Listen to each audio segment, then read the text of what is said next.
All right, hi guys. I'm Mozzie. My government name Mohsin Ahmed. I currently work at Rovio as an executive producer, and I'm heading the prototyping effort for the studio in Stockholm.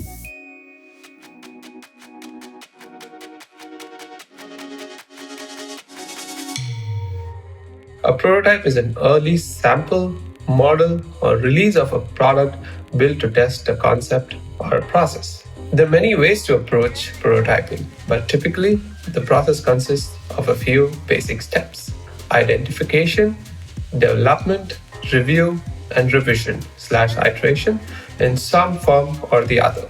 Here I use a simple three-step process. Call it prototyping matrix of Mozzie if you will, that works well in creative prototyping, like games. So the first step is ideation. Everything starts with an idea, or sometimes 100.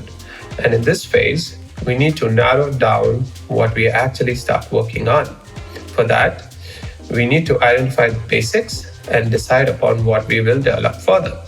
This is very important to drill to the root of what is the ideal outcome we want to achieve with this idea and how can we achieve it. So we will start with asking some few important questions. Why would people want to play this game?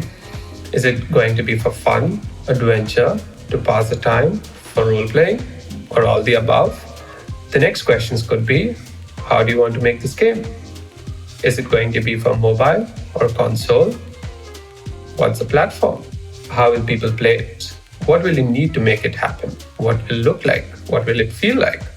What are the core interactions and gameplay, the looks, the characteristics, the story, the hooks, and the most important question, who is it for? Defining the target audience.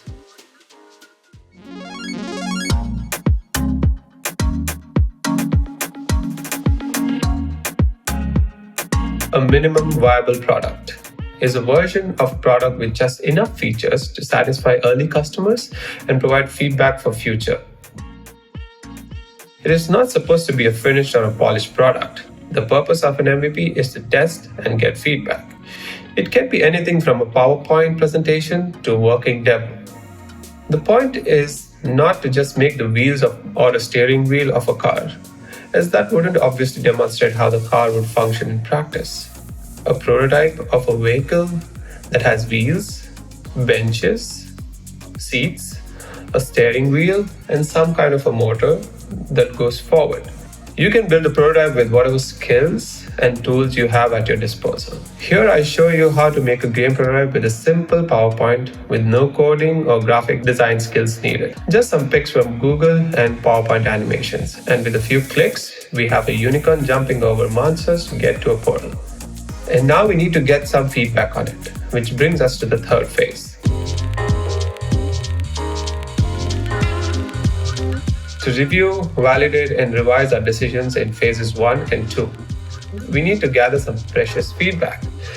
We can do this by interviewing, collecting survey forms, looking at the data of how people have reacted to and used our MVP, observing how people have interacted with our product, or making our own minds about how everything works. It's very much like trial and error. Something might break when we test it, some parts don't work at all, some work surprisingly well, or we might even get a massive green light on all of it, which is pretty rare to be honest.